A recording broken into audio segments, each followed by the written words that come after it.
बांसुरी की तान, संतूर की थरथराती ध्वनि और समय की धूल में दबे हुए कुछ पीले पन्ने। इन पन्नों पर केवल शब्द नहीं लिखे, यहाँ एक राष्ट्र की आत्मा सांस लेती है। राष्ट्रभाषा प्रचार समिति तक पहुंचने के लिए वर्धा के दो प्रमुख रेलवे स्टेशन यात्रियों का सहज स्वागत करते हैं। वर्धा जंक्शन रेलवे स्टेशन समिति परिसर से पैदल दूर पर स्थित है, जहां से निकलते ही हिंदी और राष्ट्र भावना से जुड़ी सांस्कृतिक चेतना का अनुभव होने लगता है। वहीं सेवाग्राम रेलवे स्टेशन लगभग 3 किलोमीटर दूर स्थित होकर गांधीवादी सादगी और वर्धा की शांत आत्मीयता से परिचित कराता है। इन दोनों मार्गों से आने वाला प्रत्येक यात्री केवल एक स्थान तक नहीं पहुंचता, बल्कि वह उस जीवंत वातावरण में प्रवेश करता है जहां हिंदी आज भी संस्कृति और इतिहास की उज्जवल दीप शिखा बनकर आलोक बिखेरती है। भाषाएं केवल बोलने का माध्यम नहीं होती, वे सभ्यताओं की धरोहर होती है। वे पीढ़ियों की धड़कनों को अपने भीतर संजो कर चलती है। किसी भाषा की लिपि में इतिहास सोता है, उसकी ध्वनियों में संस्कृति गाती है और उसके मौन में भी एक युग बोलता है। भारत की ऐसी ही एक भाषा है हिंदी। वह केवल अक्षरों का समूह नहीं, वह भारत की मिट्टी की सुगंध है। वह खेतों में गूंजती किसानों की पुकार है, वह संतों की वाणी है, वह यात्रियों की थकान में जन्मा संवाद है, वह स्वतंत्रता सेनानियों की हुंकार है और वह करोड़ों भारतीयों की आत्मा का आवाज है। हिंदी का इतिहास किसी एक दिन से प्रारंभ नहीं होता। उसका कोई एक जन्म स्थान नहीं, कोई एक निर्माता नहीं। वह तो उन अनगिनत नदियों की तरह है जो अलग अलग दिशाओं से निकलती है, पर अंततः एक विशाल धारा बन जाती है। कभी सैनिक सीमाएं पार करते हुए अपनी भाषा साथ ले गए, कभी व्यापारी अपने कारवां के साथ शब्दों का आदान प्रदान करते रहे, कभी साधु संत और फकीर गांव-गांव घूमते हुए लोक भाषाओं में ईश्वर का संदेश सुनाते रहे और अनजाने में एक ऐसी भाषा जन्म लेती रही जो सबकी होकर भी सबकी अपनी है। तीर्थों के रास्ते पर, मेलों की भीड़ में, लोक गीतों की धुनों में, कथाओं और दंत कथाओं में हिंदी धीरे धीरे लोगों के हृदय में उतरते चली गई। किसी शासन ने उसे आदेश देकर नहीं फैलाया था। वह तो दीपक की उस लौ की तरह थी जो एक घर से दूसरे घर तक स्वयं प्रज्वलित हुई। वह सरलता की भाषा है, संबंधों की भाषा है और सबसे बढ़कर मनुष्य को मनुष्य से जोड़ने वाली भाषा है। भारत विविधताओं का देश है। यहाँ हर कुछ कोस पर बोली बदल जाती है, स्वर बदल जाते हैं, लेकिन हिंदी ने इस विविधता को विरोध नहीं माना, उसे अपना सौंदर्य बना लिया। ब्रज में सूर की सागर बनकर बही, अवध में तुलसी की चौपाइयों में गूंजी, भोजपुर में लोक गीतों की मिठास बनी, राजस्थान में वीर रस की हुंकार बनी, दक्षिण भारत में दक्षिणी का रूप लेकर नई संस्कृतियों से मिली और रेखता बनकर उसने उर्दू और हिंदी के बीच एक अद्भुत सांस्कृतिक सेतु निर्मित किया। रूप बदलते रहे किंतु आत्मा वही रही, भारतीय जनमानस की आत्मा। समय आगे बढ़ा। 19वीं शताब्दी का भारत एक नए परिवर्तन से गुजर रहा था।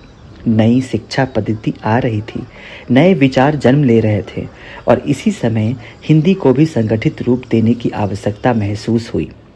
सन 1800 में कोलकाता के फोर्ट विलियम कॉलेज में भाषा विभाग की स्थापना हुई। यहीं से हिंदी के व्यवस्थित अध्ययन और विकास का एक नया अध्याय प्रारंभ हुआ। अब हिंदी केवल लोक जीवन की भाषा नहीं रही, वह शिक्षा की भाषा बनने लगी, वह साहित्य की भाषा बनने लगी, वह विचारों की भाषा बनने लगी। फिर आया पत्रकारिता का युग। किसी भी भाषा को जन चेतना तक पहुंचाने का सबसे प्रभावशाली माध्यम होता है शब्दों का सार्वजनिक स्वर। सन 1826 में उदंत मार्तंड का प्रकाशन हुआ। यह केवल एक समाचार पत्र नहीं था, यह उस युग की जागती हुई चेतना थी। उसने हिंदी को अभिव्यक्ति का मंच दिया, समाज को संवाद की नई दिशा दी और राष्ट्र को एक साझा स्वर दिया। धीरे धीरे हिंदी पत्रकारिता का आकाश विस्तृत होने लगा। पत्र पत्रिकाएं निकली, विचारों का आदान प्रदान बढ़ा और हिंदी जन चेतना का वाहक बनती चली गई। फिर आया 20वीं शताब्दी का वह समय जब भारत स्वतंत्रता संग्राम की अग्नि में तप रहा था। देश केवल राजनीतिक स्वतंत्रता नहीं चाहता था, उसे सांस्कृतिक एकता भी चाहिए थी। एक ऐसा सूत्र चाहिए था जो विविध भारत को संवाद के एक धागे में बांध सके। और तभी हिंदी एक नए रूप में सामने आई, राष्ट्रभाषा के स्वप्न के रूप में। 24, 25 और 26 अप्रैल 1936, स्थान नागपुर, अवसर हिंदी साहित्य सम्मेलन का 25वां अधिवेशन। सभा में राष्ट्र की आत्मा को लेकर एक महत्वपूर्ण प्रश्न उठाया गया। क्या अहिंदी क्षेत्रों में हिंदी प्रचार के लिए एक संगठित अभियान चलाया जाए? और इसी ऐतिहासिक क्षण में जन्म हुआ राष्ट्रभाषा प्रचार समिति की चेतना का। यह केवल एक संस्था नहीं थी, यह भाषा के माध्यम से राष्ट्र निर्माण का स्वप्न था। इसके साथ जुड़े थे महात्मा गांधी, डॉक्टर राजेंद्र प्रसाद, पंडित जवाहरलाल नेहरू, पुरुषोत्तम दास टंडन, जमना लाल बजाज और अनेक ऐसे व्यक्तित्व जिनके लिए हिंदी केवल भाषा नहीं थी, वह भारत की आत्मिक एकता के सेतु थे। 4 जुलाई 1936, वर्धा, महात्मा गांधी का निवास। धीमी धूप, मिट्टी की सौंधी गंध और एक छोटी सी बैठक में बैठा हुआ भारत का भविष्य। यही राष्ट्रभाषा प्रचार समिति की पहली औपचारिक बैठक हुई। देश के विभिन्न भागों से आए प्रतिनिधियों ने संकल्प लिया, हिंदी को जन जन तक पहुंचाना है, उसे केवल भाषा नहीं, राष्ट्रीय चेतना बनाना है। डॉक्टर राजेंद्र प्रसाद अध्यक्ष बने। जमना लाल बजाज ने अपना जीवन और संसाधनों को इस कार्य के लिए समर्पित किया। सत्यनारायण मोटरू और श्री मन्ना नारायण अग्रवाल जैसे कर्मयोगियों ने इस विचार का आंदोलन स्वरूप दिया। वह एक साधारण बैठक नहीं थी, वह शब्दों के माध्यम से राष्ट्र निर्माण की प्रतिज्ञा थी। महात्मा गांधी मानते थे, यदि भारत की आत्मा तक पहुंचना है तो जनता की भाषा को सम्मान देना होगा। उनके मार्गदर्शन में वर्धा समिति का मुख्यालय बना। दक्षिण भारत हिंदी प्रचार सभा के प्रशिक्षित कार्यकर्ताओं को इस अभियान से जोड़ा गया। वे गांवों में गए, विद्यालयों में गए, नदियां पार की, जंगलों से गुजरे और लोगों को हिंदी सिखाने लगे। यह कार्य केवल शिक्षा का नहीं था, यह आत्मीयता का कार्य था। यह भारत को संवाद देना था। धीरे धीरे समिति का कार्य बढ़ने लगा। छोटे छोटे कमरों में बैठकर योजनाएं बनती गई। रातों में परीक्षाओं की तैयारी होती, प्रचारक दूर दराज के क्षेत्रों में भेजे जाते और हिंदी का यह आंदोलन एक सांस्कृतिक लहर बनता चला गया। फिर आवश्यकता हुई एक अस्थायी केंद्र की। सेठ जमना लाल बजाज ने महिला आश्रम के निकट भूमि प्रदान की। वह केवल जमीन नहीं थी, वह भविष्य के भारत के लिए दिया गया विश्वास था। धीरे धीरे भवन बनने लगे, कार्यालय बने, अध्यापन कक्ष बने, प्रचारकों के रहने की व्यवस्था हुई और वर्धा की मिट्टी पर एक ऐसा परिसर आकार लेने लगा जो आगे चलकर हिंदी चेतना का तीर्थ बन गया। लेकिन हर महान यात्रा संघर्षों से होकर गुजरती है। 1942 और 43 के बीच राष्ट्रभाषा और हिंदुस्तानी को लेकर विवाद गहराया। उसका प्रभाव समिति पर भी पड़ा। जिन भवनों को समिति ने अपने श्रम और त्याग से बनाया था, उन्हीं में उसे किराएदार बनकर रहना पड़ा। लेकिन सेवा रुकती नहीं। समिति ने नया संकल्प लिया, अपनी स्वतंत्र भूमि खरीदी जाएगी। इस समय श्री कृष्णदास राका आगे आए।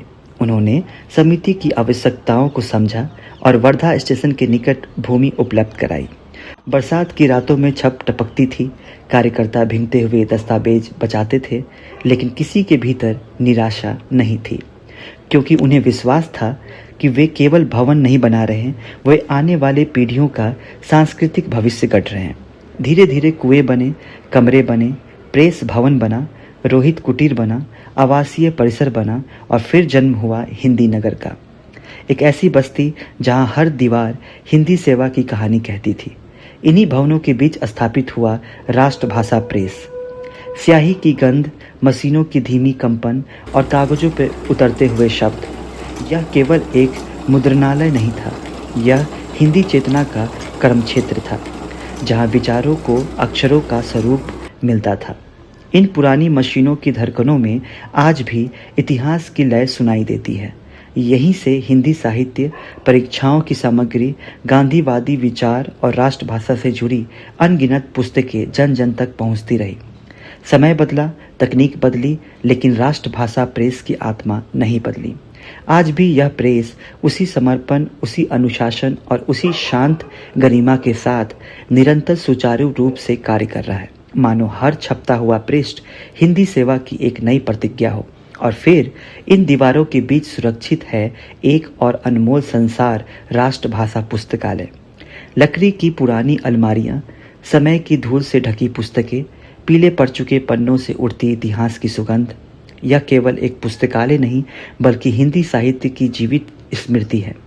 यहाँ महात्मा गांधी के विचार सुरक्षित है, विनोबा भावे की साधना सुरक्षित है, पुराने हिंदी साहित्यकारों की लेखनी सुरक्षित है और उन अनगिनत चिंतकों की चेतना सुरक्षित है जिन्होंने शब्दों के माध्यम से राष्ट्र की आत्मा को स्वर दिया। इन पुस्तकों के पन्नों में केवल अक्षर नहीं बसते, यहाँ एक युग सांस लेता है। और सबसे अद्भुत बात यह है कि समय की लंबी यात्रा के बाद भी यह पुस्तकालय आज तक उसी आत्मीयता और व्यवस्थित गरिमा के साथ निरंतर संचालित हो रहा है, मानो हर पुस्तक आने वाली पीढ़ियों से कह रही हो, भाषाएं केवल पढ़ी नहीं जाती, उन्हें जिया जाता है। यहाँ देश भर के साहित्यकार आने लगे, कार्यकर्ता ठहरने लगे, बैठकें होने लगी, सांस्कृतिक आयोजन होने लगा। वर्धा अब एक केवल शहर नहीं रहा, वह राष्ट्रभाषा आंदोलन का धड़कता हुआ हृदय बन चुका था। समिति की दृष्टि केवल वर्धा तक सीमित नहीं थी। असम, मेघालय, बंगाल, उड़ीसा, गुजरात, महाराष्ट्र, देश के अनेक भागों में हिंदी प्रचार समितियों स्थापित होने लगी। पूर्वोत्तर भारत में यह कार्य विशेष रूप से कठिन था। भाषाएं अलग थीं, संस्कृतियां भिन्न थीं, भौगोलिक चुनौतियां थीं, लेकिन हिंदी प्रचारकों ने हार नहीं मानी। बाबा राघव दास जैसे कर्मयोगी गांव-गांव पहुंचे, लोगों को हिंदी सिखाई, उन्हें भारत की साझा सांस्कृतिक चेतना से जोड़ा। शिलोंग की पहाड़ियों में, असम की वादियों में, कोलकाता की गलियों में संवाद का स्वर बनती चली गई। समिति ने केवल परीक्षाओं नहीं कराई, उसने एक भावनात्मक सेतु निर्मित किया। विद्यालयों में गूंजती हिंदी, पुस्तकालयों में सजे साहित्य के पन्ने, टाइपिंग केंद्रों में अभ्यास करते विद्यार्थी और दूर गांवों में बैठकर हिंदी सीखते बच्चे। यह सब केवल शिक्षा नहीं था, यह राष्ट्र की सांस्कृतिक आत्मा का विस्तार था। समय बीतता गया, देश स्वतंत्र हुआ, संविधान बना, राजभाषा पर बहसें हुई, नए प्रश्न उठे, नई चुनौतियां सामने आई, लेकिन हिंदी की यात्रा कभी रुकी नहीं।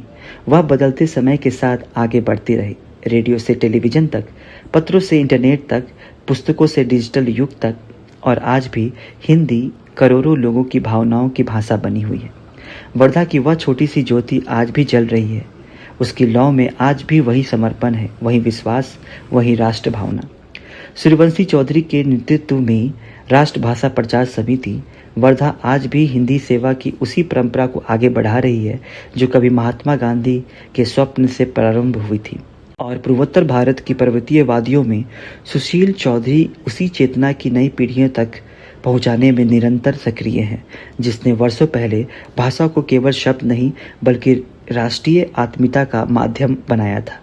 हिंदी की यह यात्रा अभी समाप्त नहीं हुई है, क्योंकि भाषाएं कभी समाप्त नहीं होती। वे समय के साथ बदलती है, नई पीढ़ियों में उतरती है, नई संवेदनाओं का जन्म देती है। और जब कोई भाषा अपने लोगों की आत्मा बन जाती है, तब वह केवल बोली नहीं रहती, वह एक सभ्यता बन जाती है। हिंदी ऐसी ही एक सभ्यता की अनंत यात्रा है। आप राष्ट्रभाषा में कब से जुड़े हुए हैं? 20 साल हो गए, मैं ड्यूटी करता था नागपुर। सूर्यवंशी चौधरी जी के बारे में कुछ बताइए। उनका क्या, वो अध्यक्ष थे यहाँ के समिति के जी। वो देखभाल करते थे यहाँ सब कर्मचारी कैसे क्या कर रहे हैं क्या नहीं कर रहे, ऐसा है ना, वो देखभाल करते थे। यहाँ कुटी में रहते थे, यहाँ से उनका ख्याल रहता था। हम सिक्योरिटी करते थे वहाँ, रिटायर्ड होने के बाद में जी। नागपुर से मैं सिक्योरिटी में लगा दिए थे सर ने हमको, वो गेट पे, वो गेट पे रहते थे। खान पान वगैरह उनका, दूध घी जो भी है खाना खाते वो देखे। और आते जाते रहते, कलकत्ता जाते, कलकत्ता से फिर यहाँ वर्धा आते कुटी में, महीने 2 महीने फिर यहाँ रहते हैं, फिर और चले जाते हैं गाँव। हर के दिन वो अपनी पूजा पाठ ये करते हैं और व्रत रखते हैं। यही आना जाना ये सीखे है कि अच्छापन कैसा अच्छापन है, वैसे हम जैसे सर बोलते वैसा हम रहते। पेपर पढ़ते हैं, साहब पेपर वेपर वाला यहाँ पे आता है, नहीं तो पहले मैं लेके आता था पेपर साइकिल से।